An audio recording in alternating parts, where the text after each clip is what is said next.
আমি সজীব ওয়াজেদ জয় বলছি। বাংলাদেশে এখন একটি বিশৃঙ্খল পরিস্থিতি চলছে।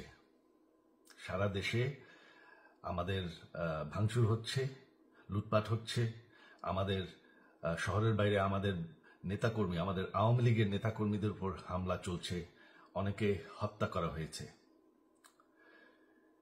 এই পরিস্থিতিতে আমি বলতে চাই, আওয়ামী লীগ হচ্ছে বাংলাদেশের সবথেকে পুরাতন গণতান্ত্রিক এবং সবথেকে বড় দল। আওয়ামী লীগ কিন্তু মরে যায়নি। আওয়ামী লীগ এই দেশকে, বাংলাদেশকে স্বাধীন করেছে। আওয়ামী লীগকে শেষ করা সম্ভব না। আমরা বলেছিলাম যে আমার পরিবার আর রাজনীতি করবে না, তবে আমাদের নেতাকর্মীর উপর যেভাবে হামলা হচ্ছে, এই পরিস্থিতিতে আমরা হাল ছেড়ে দিতে পারি না। বাংলাদেশে যদি গণতন্ত্র, নতুন বাংলাদেশ গড়ে তুলতে হয়, আওয়ামী লীগ ছাড়া সম্ভব না। আওয়ামী লীগ হচ্ছে সবথেকে বড় দল। আওয়ামী লীগ কোথাও যাবে না, আওয়ামী লীগ শেষ হয়ে যাবে না। আওয়ামী লীগকে শেষ করা সম্ভব না। আওয়ামী লীগের নেতাকর্মীদের আমি সবাইকে আহ্বান জানাচ্ছি যে আপনারা সাহস নিয়ে দাঁড়ান। আপনারা একা না, আমরা আছি।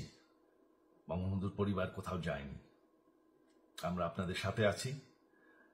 দেশকে, আমাদের নেতাকর্মীদেরকে, আওয়ামী লীগকে রক্ষা করার জন্য যা প্রয়োজন আমরা করতে প্রস্তুত। এই যে আমাদের বর্তমান যারাই আছে ক্ষমতায়, তাদেরকে আমি বলবো যে আমরাও একটি গণতান্ত্রিক, শৃঙ্খল, নিরাপদ বাংলাদেশ চাই, জঙ্গিবাদ মুক্ত। তার জন্য আমরা সবার সাথে আলোচনা করতে প্রস্তুত। শুধুমাত্র তারা যদি জঙ্গিবাদ এবং ভায়োলেন্স বাদ দেয়। শেখ হাসিনা মরে যাননি, আমরা কোথাও যাইনি। বাংলাদেশ আওয়ামী লীগ ছাড়া গণতন্ত্র, নির্বাচন সম্ভব না। এই বলে আমি আমার কথা শেষ করছি। জয় বাংলা।